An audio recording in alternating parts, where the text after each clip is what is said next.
Hello everyone, आज हम लोग स्टार्ट करने वाले हैं एक नया चैप्टर जिसका नाम है करंट इलेक्ट्रिसिटी।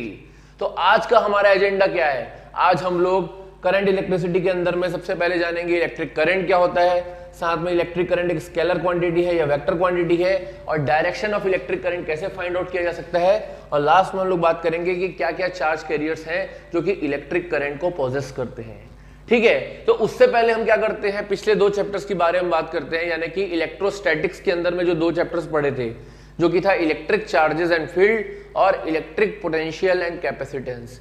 इन दोनों चैप्टर्स में एक चीज कॉमन थी कि यहाँ पे हम लोग चार्जेस के स्टैटिक कंडीशन की बात करते थे, इसीलिए इस दो चैप्टर्स को एक सिंगल यूनिट में लिया गया था जिसका नाम था इलेक्ट्रो प्लस स्टैटिक्स। यानी कि इलेक्ट्रो मतलब यहाँ पे इलेक्ट्रिसिटी चार्ज के बारे में बात किया था, स्टैटिक मतलब उस चार्ज के स्टैटिक कंडीशन के बारे में बात की थी। चार्ज बैठा हुआ है तो बैठे हुए क्या क्या कर रहा है, उससे रिलेटेड टर्मिनोलॉजी के बारे में बात की थी कि कैसे एक static charge electric field develop करता है, कैसे एक स्टैटिक चार्ज एक दूसरे के ऊपर फोर्स लगाता है, कैसे एक स्टैटिक चार्ज के कारण जो इलेक्ट्रिक फ्लक्स जनरेट हो रहा है, और गॉस लॉ के एप्लीकेशंस हम लोगों ने देखे थे। साथ में उसी स्टैटिक चार्ज के कारण पोटेंशियल डिफरेंस कितना डेवलप हो रहा है, क्लियर है, ये हम लोगों ने पढ़ा था। साथ में वो स्टैटिक चार्ज जब फील होता है किसी कैपेसिटर के अंदर में तो क्या होता है। तो ये सब स्टैटिक कंडीशंस की बात थी किसकी, चार्जेस की। बट जब चार्ज मूव करना स्टार्ट कर देता है, चार्ज ऐसा तो नहीं कि हमेशा बैठे रहेगा, कि आप घर में दिन भर बैठे रहते हो, नहीं, कभी ना कभी तो समय आता है कि आप उठकर जाते हो, तब आपकी प्रॉपर्टी अलग रहती है और घर में बैठे हुए प्रॉपर्टी आपकी अलग रहती है। तो वही बात करना चाह रहा हूं कि जब चार्ज मूव करना स्टार्ट होता है तब वो स्टैटिक से आ जाता है डायनेमिक कंडीशंस में।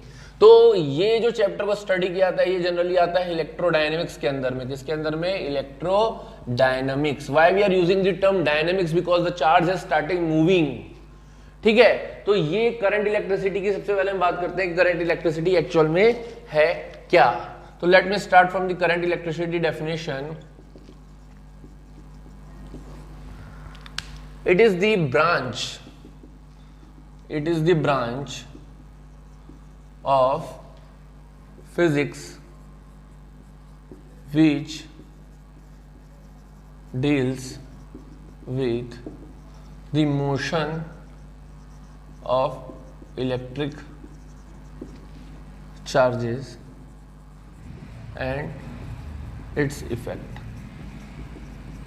ठीक है, तो हम लोग बात करने वाले करंट इलेक्ट्रिसिटी में कि मोशन ऑफ इलेक्ट्रिक चार्ज और उसके इफेक्ट के बारे में बात करेंगे। वो किसके अंदर में आएगा, current electricity.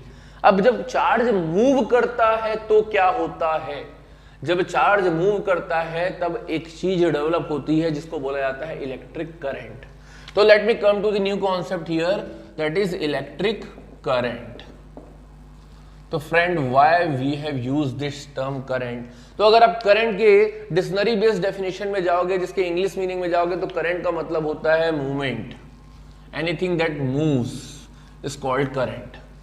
For example, have you ever heard about the water current. जब जो नदी होते हैं या जो वेव्स होती हैं वो इस तरीके से करंट के फॉर्म में आगे बढ़ती है, यानी कि रिवर्स का जो करंट होता है उसको वाटर करंट बोला जाता है, क्योंकि रिवर्स का जो वाटर है वो मूव कर रहा है in the form of the current, motion है उस वाटर में।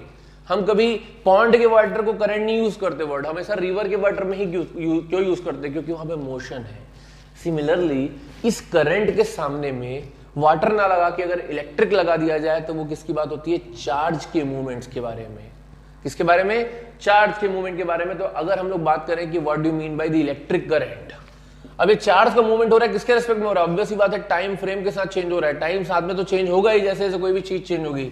तो electric current can be defined as the amount of charge flowing। अब ये किस में फ्लो होता है, कंडक्टर में, obviously flowing through a conductor. अब ये कंडक्टर रखा है कैसा हुआ है, held perpendicular to the direction of flow. क्या बोला है कि electric current be defined as the amount of charge flowing through a conductor held perpendicular to the direction of flow per unit time across the area held perpendicular. ठीक है, तो ये क्या बोला है, इलेक्ट्रिक करंट को हम लोग डिफाइन कर सकते हैं कि अमाउंट ऑफ चार्ज कितना फ्लो हो रहा है कंडक्टर के अक्रॉस, जो कि परपेंडिकुलर डायरेक्शन में फ्लो हो रहा है, perpendicular to the direction of flow per unit time, held perpendicular to the direction of flow per unit time across the area held perpendicular. इसका मतलब समझते हैं कि मैं मान लेता हूं कि चलो एक कंडक्टर कंसीडर किया, से दिस इज द कंडक्टर। ठीक है, this is the conductor. Now this conductor is connected to the source of electric current, यानी कि सोर्स ऑफ चार्जेस जो कि फ्लो करवाता है, that is nothing but the battery. So I have connected this particular conductor to a battery. Now what is going to happen in this case, say this particular battery is charged with the V potential and the charge carrier will take the voltage from here. यहाँ पे आपका potential V था, ये charge क्या होगा, यहाँ पे charge flow करना स्टार्ट करेगा इस पर्टिकुलर कंडक्टर से और यहाँ पे आपका पोटेंशियल जीरो हो जाएगा। ठीक है, तो किसी पर्टिकुलर टाइम में मैं मान लेता हूँ कि स्टार्टिंग में पहले किसी टी टाइम में हमारा क्या हुआ कि करंट जो था, हमारा जो करंट था उसको आई से डिनोट किया जाता है, करंट हमारा यहाँ पे पहुंचा और किसी छोटे से टाइम डेल टी के बाद, किसी छोटे से टाइम डेल टी मतलब टी प्लस डेल टी में यहाँ पे पहुंचे, इतने देर में ये इतना एरिया स्वाइप किया and this area will give you the charge, that is del q. This area will give you the charge del q. तो अब थोड़ा सा क्या करते हैं, इस पर्टिकुलर फंडा को समझने की कोशिश करते हैं। अगर हम लोग बात करें क्लास 11 की एक टर्म की which is nothing but the velocity, तो हम समझने की कोशिश करते हैं कि for example I am starting moving from here to here, यहां से मैं यहां मूव करना स्टार्ट कर रहा हूं, मैं अपनी बात कर रहा हूं, अभी करंट को भूल जाओ, मैं यहां से यहां मूव करना स्टार्ट कर रहा हूं, तो होगा क्या कि अगर मैं से कोई पूछे कि मैं यहां से मूव करके यहां तक पहुंचा, तो इतने पर्टिकुलर प्रोसेस में आपकी वेलोसिटी क्या होगी। अगर मैं क्या करूंगा, वेलोसिटी निकालने के लिए टोटल कितना डिस्टेंस ट्रैवल किया यहां से लेके यहां तक, डिवाइडेड बाय यहां से लेके यहां तक कितना टाइम लगा, वो हमको जो वेलोसिटी देगा that is called the average velocity. मेरी बात समझ पा रहे हो कि सिंपल सा मैं क्या किया, कितना डिस्टेंस ट्रैवल किया अपॉन टोटल टाइम ले लिया, that will give you the average velocity. Similarly अगर मैं बात करूं कि यहां से जो करंट फ्लो करना स्टार्ट किया और यहां तक पहुंचा, यहां से करंट फ्लो करना स्टार्ट किया वहां तक पहुंचा, अगर मेरे को क्या करना है, एवरेज करंट कितना फ्लो हुआ ये पूछा का है। अगर मेरे को कोई पूछे कि what is the average current flow, तो this will be nothing but the total charge enclosed by the conductor divided by the total time taken for this process. This will give you the average current. मैंने क्या किया कि अभी पूरे की बात किया, पूरे कंडक्टर में फ्लो करने से कितना चार्ज फ्लो हुआ, डेल क्यू चार्ज फ्लो हुआ, डिवाइडेड बाय टाइम कितना लगा, del t, that will give you the average current. लेकिन क्या जरूरी है कि हर बार एवरेज करंट की यूज होता है, या हम लोग जो यूज करते हैं वो एवरेज करंट नहीं होता। क्या है कि जब मैं यहां से यहां मूव कर रहा था, मेरे से कोई पूछेगा कि आप पहुंचते पहुंचते सर ये लाइन की जस्ट स्ट्रेट में आ जाएंगे, तो आपका वेलोसिटी क्या होगा। या कोई बोला कि यहां से लेके वहां तक मूव करने मेरे को 5 सेकंड लग रहा था, मान लो, ठीक है सर, आपका 1 2 3 सेकंड के बाद आपकी वेलोसिटी क्या होगी, that velocity is called the instantaneous velocity. किसी पर्टिकुलर इंस्टेंट की वेलोसिटी को हम लोग बोलते हैं इंस्टेंटेनियस। सिमिलरली अगर कोई पूछे कि करंट हमारा यहां से फ्लो करना स्टार्ट किया है इस एंड से, यहां पे कोई बीच में आके मान लेते हैं कि यहां पे कोई पूछ दिया कि सर हमारा करंट क्या है, तो वो करंट क्या कहलाएगा आपका, इंस्टेंटेनियस करंट। Yes correct. तो इंस्टेंटेनियस करंट को हम लोग इस तरीके से लिखते हैं, इंस्टेंटेनियस। यहां पे इंस्टेंटेनियस करने के लिए इस डेल्टी टाइम को छोटा सा करना पड़ता है। यहां पे एक टर्म लगता है विच is nothing but limit del t tends to 0 del q upon del t. This will be the instantaneous current flowing across that conductor. Clear है? तो ये हम लोगों ने करंट के बारे में, एवरेज करंट क्या होता है, इंस्टेंटेनियस करंट क्या होता है, कैसे कंडक्टर से फ्लो होता है, ये बैटरी का काम क्या होता है, ये बैटरी का काम क्या होता है, जनरली चार्ज को प्रोड्यूस करना, एनर्जी देना। एक्चुअली में बैटरी क्या करती है, एनर्जी देती है, एनर्जी सोर्स होती है बैटरी, ठीक है। और जो चार्ज कैरियर्स होते हैं वो क्या होते हैं आप लोग के, जो यानी कि जो चार्ज यानी कि इलेक्ट्रॉन्स है, या वो क्या होता है आपका एनर्जी कैरियर्स होता है। ये हम आगे बात करेंगे, बट अब इतना समझ आया हमको कि एक एवरेज करंट क्या होता है और इंस्टेंटेनियस करंट क्या होता है। अब हम लोग बात करते हैं करंट के यूनिट के बारे में। Correct, what is the unit of SI unit of current? ये आप अच्छे से जानते हैं कि this is one of the 7 fundamental quantities and the unit is nothing but ampere. But what अगर हम लोग बात करना चाहें और इसकी यूनिट क्या हो सकती है? हमको पता है चार्ज की यूनिट क्या होती है, charge is nothing but coulombs per time second. It also represented by coulomb per second और एम्पियर, और इसकी SI यूनिट एक्चुअल में एम्पियर होती है। साथ में अगर कोई पूछा जाए कि करंट का डायमेंशनल फॉर्मूला क्या होता है, तो इसका डायमेंशनल फॉर्मूला अपने आप में होता है सिर्फ A। This is the dimensional formula for the current. मेरी बात समझ आई? यस। तो ये तो क्या था, डेफिनेशन अबाउट द करंट। अगर हम बात करें कि अब कोई क्वेश्चन पूछे कि सर आपका करंट स्केलर क्वांटिटी है कि वेक्टर क्वांटिटी है, तो चलो इस डाउट को भी हम क्या करते हैं, यहाँ पे क्लियर करते हैं। तो मैं इस पोर्शन को रफ कर रहा हूँ कि ये जानना चाह रहा हूँ कि क्या डायरेक्शन स्केलर है कि ये वेक्टर है, कौन सी क्वांटिटी है हमारा इलेक्ट्रिक करंट। तो चलो इस कंफ्यूजन को दूर करने के लिए हम काम करते हैं क्या, एक डायग्राम। चलो मैं क्या करता हूँ कि फॉर एग्जांपल 2 अलग अलग डायरेक्शन से करंट को फ्लो करवाता हूँ। मैं मान लो 3 एम्पियर का करंट यहाँ फ्लो हो रहा है, 4 एम्पियर का करंट यहाँ फ्लो हो रहा है, दोनों के बीच में बन रहा है 90 डिग्री। ठीक है, जो डायरेक्शंस हैं। तो अगर कोई पूछे कि मेरा ये वाला दोनों करंट अगर इस डायरेक्शन में जा रहा है, इस डायरेक्शन में हमारा करंट कितना होगा, तो 4 + 3 7 एम्पियर। तो यहाँ पे देखिए अगर ये वेक्टर क्वांटिटी होता और 90 डिग्री दोनों के बीच में रहता, तो मैं कैसे यहाँ पे रिजल्टेंट निकालता इसका, ये रिजल्टेंट आपका निकलता 4 का स्क्वायर प्लस 3 का square, that will give you the 5। मेरी बात समझ पा रहे हो? यस। 4 का स्क्वायर प्लस 3 का square, that will give you the 5। ये कब होता है, ये जब ये क्या कौन सी क्वांटिटी होती है, वेक्टर। बट यहाँ पे क्या हो रहा है, क्लियरली 4 + 3 7 जुड़ जा रहा है, मतलब ये तो सिंपल स्केलर एडिशन फॉलो कर रहा है, स्केलर एडिशन। तो क्या मैं कह सकता हूं ये स्केलर है? अरे रुको, अब मैं बात करता हूं कि इसी पर्टिकुलर डायग्राम में मैं थोड़ा सा अल्टरेशन ला रहा हूं। ठीक है, अगर मैं बात करूं कि ये 4 एम्पियर का डायरेक्शन इधर ही है, मैंने इस 3 एम्पियर के डायरेक्शन को रिवर्स करके इधर कर दिया, तो क्या ये करंट सेम रहेगा? मेरी बात समझ पा रहे हो? तो क्या करंट सेम रहेगा? अरे देखते हैं ना भैया, 4 एम्पियर का गया, 3 इधर गया, तो बचा क्या, 1 एम्पियर। इसका क्या मतलब है, यहां पे जब भी आप डायरेक्शन को चेंज कर रहे हो, कहीं ना कहीं करंट में चेंज आ रहा है। You are changing the direction, direction reversed, direction reversed, current changes. ठीक है, इसका मतलब डिपेंड्स ऑन द डायरेक्शन। तो मुझे एक चीज समझ आएगी, हाँ ये स्केलर एडिशन फॉलो कर रहा है, depends on the direction and does not follow the vector addition. Vector addition ये फॉलो नहीं कर रहा है। इसका क्या मतलब है कि ना तो ये स्केलर है ना ही ये वेक्टर है, क्योंकि स्केलर एडिशन फॉलो करता रहा है तो मैं बोल देता हूं स्केलर है, लेकिन यहां मैं देखता हूं डायरेक्शन चेंज करने के बाद तो ये वेक्टर की तरह बिहेव करने लग गया है। लेकिन जब वेक्टर एडिशन फॉलो नहीं कर रहा है तो मैं प्योरली वेक्टर भी नहीं बोल सकता इसको। अरे तो भैया है क्या, ना ही ये वेक्टर एडिशन फॉलो कर रहा है बट वेक्टर की तरह बिहेव कर रहा है, डायरेक्शन को दिखा रहा है और स्केलर की तरह ऐड हो रहा है। तो ये एक न्यू टाइप की क्वांटिटी होती है जिसको बोलते हैं tensor quantity. This is a tensor quantity.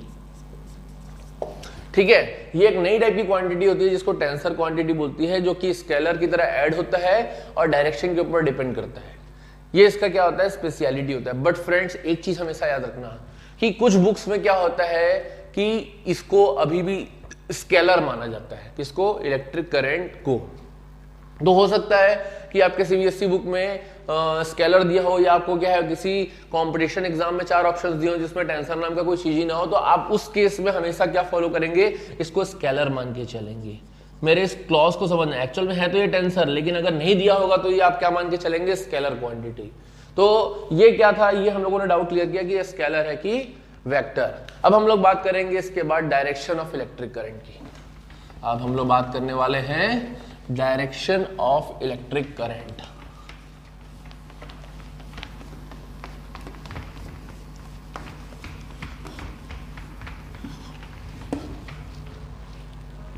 तो ये भी एक बहुत बड़ा सवाल है कि हमारा डायरेक्शन ऑफ इलेक्ट्रिक करंट कैसे फाइंड किया जाए। तो ध्यान से समझना फ्रेंड्स, कि डायरेक्शन ऑफ इलेक्ट्रिक करंट किस तरीके से फाइंड किया जाता है। तो मैं क्या करता हूं, again direction of electric current के लिए सबसे पहले कंडक्टर कंसीडर करता हूं। तो मैं मान लेता हूं say this is the conductor and this conductor is connected to the source of the battery. अब यहां पे थोड़ा सा ना टर्मिनोलॉजी पे ध्यान देना। दिस बिगर वाला line is called the higher potential and this smaller वाला line is called the lower potential. इसको हम लोग जनरली बैटरी में प्लस और माइनस टर्मिनल के रूप में दिखाते हैं। मेरी बात को समझना, जो बैटरी होता है, this is the battery. Battery का काम क्या होता है याद रखना, बैटरी को जनरली बोला जाता है source of energy, source of energy. ठीक है, अब होता क्या है ना, एनर्जी तो क्या है बैटरी प्रोवाइड कर दे रही है, मैं मान गया जो एनर्जी है उसको बैटरी प्रोवाइड कर दी है, मुझे समझ आ गया। कंडक्टर वहां पड़ा हुआ है वो भी मुझे समझ आ गया। ये बैटरी की एनर्जी कंडक्टर को दिया जाएगा। जैसे आपको लाइट जलाना है तो लाइट जलाने के लिए आपको क्या करना पड़ेगा, इलेक्ट्रिसिटी का सोर्स देना पड़ेगा, या एक लैंप वाला बल्ब जलाना है जो डीसी करंट पे काम करता है, उसमें बैटरी ऑन करना पड़ेगा, तब जाके तो आपकी लाइट जलेगी। इसका क्या मतलब है, बैटरी आपको एनर्जी प्रोवाइड कर रही है बट और कंडक्टर हमारा ग्लो हो रहा है, तो कुछ ना कुछ इसके बीच में होगा जो कि क्या कर रहा होगा कि बैटरी की एनर्जी को उस कंडक्टर तक पहुंचा रहा होगा। उसको बोला जाता है चार्ज कैरियर्स या एनर्जी कैरियर्स। एक्चुअल में वर्ड होता है उसका एनर्जी कैरियर। तो एनर्जी कैरियर यहाँ पे कौन है, इलेक्ट्रॉन्स। यस, और इलेक्ट्रॉन्स हमेशा निगेटिव टर्मिनल से निकलते हैं फ्रेंड्स। तो मैं मान लेता हूँ कि इलेक्ट्रॉन हमारा यहाँ से फ्लो करना स्टार्ट कर रहा है, इलेक्ट्रॉन हमारा यहाँ पे, इलेक्ट्रॉन हमारा यहाँ पे फ्लो करना स्टार्ट कर रहा है। और ये किस डायरेक्शन में मूव करेगा, हमारा इस डायरेक्शन में। तो इलेक्ट्रॉन को मैंने क्या बोला, electron is nothing but the energy carriers, energy carriers. अब मेरी भावनाओं को समझने की कोशिश करना कि इलेक्ट्रॉन का डायरेक्शन तो लोअर पोटेंशियल से जा रहा है और इस तरफ मूव कर रहा है, बट जितने भी नेचुरल प्रोसेसेस आपने लाइफ में सुने हैं, जैसे कि फॉर एग्जांपल मैं बात करता हूं वाटर। अगर हमारा वाटर है, water always flow from higher potential to lower potential. Have you ever heard about the Syntex की टंकी? जो पानी वाली टंकी हमारे घर में होती है वो हमेशा ऊपर क्यों लगाया जाता है? क्या ऐसा हो सकता है क्या कि उस सिंटेक्स की पानी टंकी को मैं नीचे जमीन में लगाऊं, पानी मेरे को पहुंचाना कहां पे है, छत पे, तो ये क्या पहुंच पाएगा? नहीं, क्योंकि वो नेचुरल फिनोमिना ही नहीं है। नेचुरल फिनोमिना हमेशा क्या बोलता है, उस टंकी को we have to place it at top because due to the potential energy of that water, the water will get transmitted to different locations। तो जो पोटेंशियल एनर्जी रहती है वो किसके पास रहती है, वाटर की, due to height, which is nothing but the mgh। तो हमको ये भी पता है कि water always flow from higher to lower potential. इस तरीके से बहुत सारे नेचुरल फिनोमिनास हैं जो कि क्या करते हैं, हमेशा हायर से लोअर ही जाते हैं। जनरली सुना नहीं जाता कि कोई भी चीज लोअर से हायर जाए, बट यहां पे क्या हो रहा है ना, इलेक्ट्रॉन जो है वो लोअर पोटेंशियल से हायर पोटेंशियल की तरफ जा रहा है। ठीक है, तो वो चीज को क्या है, वो थोड़ा सा कॉन्ट्राडिक्शन क्रिएट कर रहा है। इसलिए हमारे महान साइंटिस्ट लोगों ने बोला कि एक नए हाइपोथेटिकल टर्म की डिस्कवरी करते हैं जिसका नाम है positron, which is a hypothetical term. मैंने माना कि यहां से इलेक्ट्रॉन एक्चुअल में मूव कर रहा है, बट मैंने झूठ मूठ का मान लिया कि यहां से एक positive charge particle just opposite to the magnitude of the just opposite to the sign of the electron will move from this terminal, will move from this terminal higher potential towards the lower potential, and this particular E plus is called the positron, and this positron is nothing but the hypothetical, यानी कि assumed। ये actual में exist नहीं करता। Actual में कौन exist करता है, ये इलेक्ट्रॉन्स। तो पॉजिट्रॉन नाम का एक पार्टिकल किधर से मूव कर रहा है, हमारा हायर पोटेंशियल से लोअर पोटेंशियल की तरफ। तो हमेशा याद रखना कि कौन सा पार्टिकल हमको इलेक्ट्रिक करंट का डायरेक्शन देगा, वो देगा हमारा पॉजिट्रॉन। सो यहां पे लिख देते हैं direction of electric current is given by A positron which is a hypothetical particle, hypothetical particle. In actual only electron flows. ठीक है, तो जनरली आप हमेशा यही मानेंगे अगर इलेक्ट्रॉन हमारा इधर से मूव करता है तो इलेक्ट्रिक करंट का जो डायरेक्शन रहेगा वो जस्ट अपोजिट रहेगा. ठीक है, तो डायरेक्शन ऑफ इलेक्ट्रिक करंट हमेशा कौन सा किसका डायरेक्शन रहेगा? पॉजिट्रॉन का direction, just opposite to the direction of electrons. मेरी बात समझ आई? तो हमेशा याद रखना कि यहां से पॉजिट्रॉन मूव किया, ये पॉजिट्रॉन क्या करेगा? आपका इस बैटरी से एनर्जी को अपने अंदर लोड करेगा. कभी ट्रक के बारे में सुना है? ट्रक क्या करता है? सामान लोड करता है. ट्रक सामान लोड करके लाया लाया लाया लाया, ये वी पोटेंशियल की एनर्जी हमको दिया था, ये वी एनर्जी यहाँ पे दे दिया. अब ये वी एनर्जी को कौन लिया? कंडक्टर. कंडक्टर ने खाया खाया खाया, लास्ट में क्या बचाया? जीरो. कुछ बचा नहीं. फिर आ गए अपन यहाँ पे, जीरो से घूम के आ गए, कुछ नहीं था अपने पास. तो फिर क्या हुआ? यहाँ पे बैटरी ने एनर्जी दी, फिर एनर्जी यहाँ पे दी, ये एनर्जी को पॉजिट्रॉन लेके गया, वी पोटेंशियल की एनर्जी दे दिया, वी पोटेंशियल की एनर्जी दे दिया. फिर कंडक्टर खाया खाया खाया, फिर जीरो कर दिया. तो यही साइकिल चलते रहता है. हमारे जो पॉजिट्रॉन रहते हैं वो क्या करते हैं? एनर्जी को लोड कर करके ट्रक की तरह लेके जाते हैं. बैटरी का काम है एनर्जी देना, पॉजिट्रॉन का काम है एनर्जी को लेके जाना और कंडक्टर को देना. कंडक्टर का काम है एनर्जी को कंज्यूम करना और वापस से जीरो बना देना. फिर बाकी से बैटरी क्या करेगी? देते जाएगी, लेते जाएगा. ये साइकिल चलते रहेगी. So this will give you the process also and direction of electric current. अब लास्ट हमारा इस पर्टिकुलर एजेंडा में आता है वो है कि what are the charge carriers.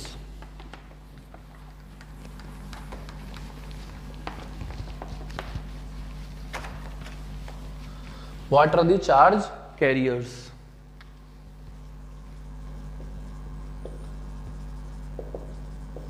तो अब हम बात करेंगे कि चार्ज कैरियर्स क्या क्या होते हैं. तो चार्ज कैरियर्स एक्चुअल में डिपेंड करता है कि वो हमारे चार्ज कैरियर्स कौन से प्रोसेस में काम कर रहे हैं. जैसे मैं बात करता हूं कि हमारा जो चार्ज कैरियर्स कंडक्टर्स में क्या होंगे.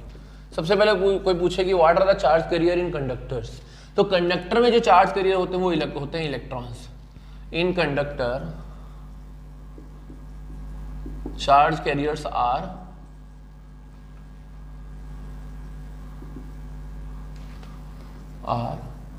इलेक्ट्रॉन्स.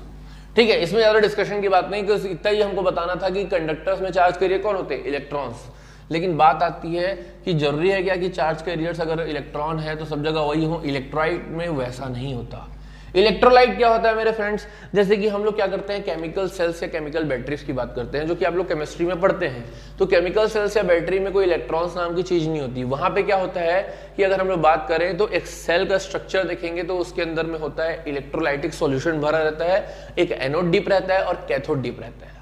क्लियर है? जब भी क्या करते हैं हम उस बैटरी को स्विच डाउन करते हैं, यानी कि उसको क्लोज सर्किट में लाते हैं, तो वो बैटरी में क्या होता है, जो अंदर में एक्वस सॉल्यूशन रहता है वो आयोनाइज हो जाता है और जो पॉजिटिव चार्ज पार्टिकल रहते हैं वो मूव करते हैं टुवर्ड्स द कैथोड और जो निगेटिवली चार्ज आयंस रहते हैं, नॉट पार्टिकल्स, आयंस रहते हैं, वो मूव करते हैं टुवर्ड्स द एनोड. ये फंडा रहता है किसके अंदर में? सेल में.